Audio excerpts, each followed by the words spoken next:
Dessa utsikter talar för sig själva. De norska fjordarna är en av de vackraste platserna på jorden. Under de senaste åren har vi sett en ny trend. Coolcation innebär att man reser till svalare platser och flyr från heten i till exempel Sydeuropa.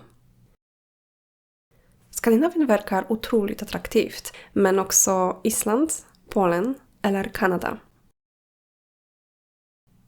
Enligt The Week kom de första tecknen på förändrade resvanor redan 2006 på grund av den globala uppvärmningen.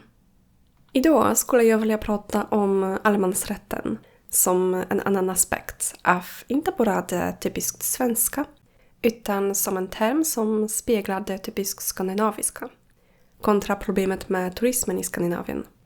Som exempel tar jag Norges berömda Trolltunga.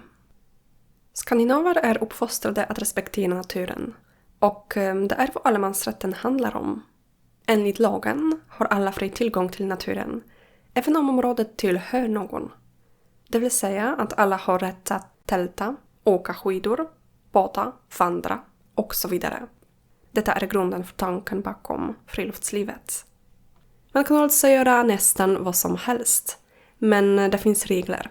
Den viktigaste regeln är: inte störa, inte förstöra.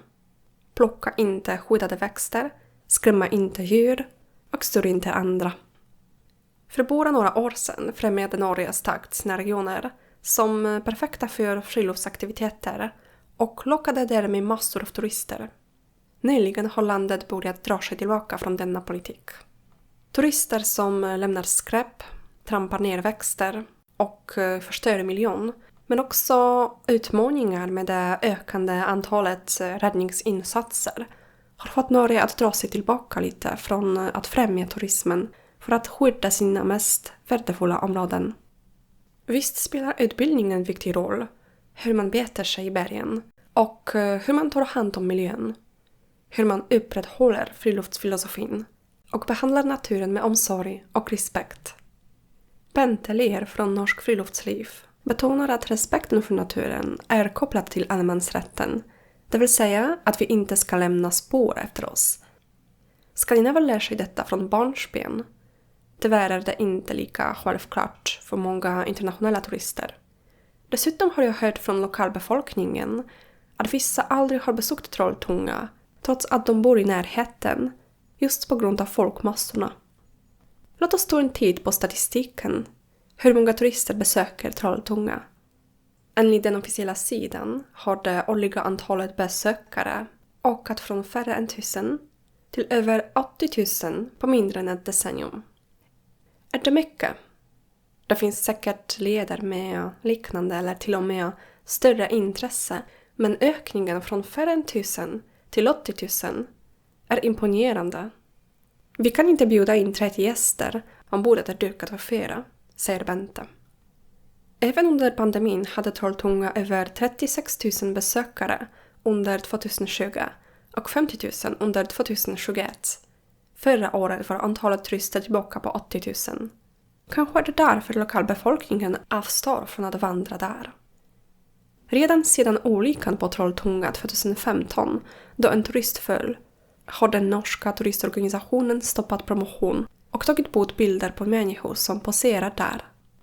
Naturligtvis har sociala medier gjort sitt för att popularisera platsen och fånga den spektakulära posen över klippan. Trots den ansträngande vandringen på 20 kilometer åt varje håll finns det många som vill ta sig dit. Och en selfie verkar vara ett måste. Vissa kommer med tält för att stanna över natten och se Trolltungan i skymningen eller gryningen. Och det är en intressant tanke, men det är bra att komma ihåg att det är berg och man måste vara väl förberedd, både fysiskt och mentalt. Förutom att ha rätt utrustning är det viktigt att veta hur man ska beta sig. Självklart vill norrmännen att turisterna ska njuta av deras natur, men enligt Stein Ove Roland, Fjord Norways direktör, borde det höttas av välorganiserade reseföretag. Med tanke på vad lokalbefolkningen säger om överturism och reklamkampanjer vill Norge ha en mer balanserad politik i linje med lagom, som återigen är något som är mycket skandinaviskt, nämligen balans och måttfullhet. Tack, ha det så bra, hej då! Vad är det här? Vad är det för något?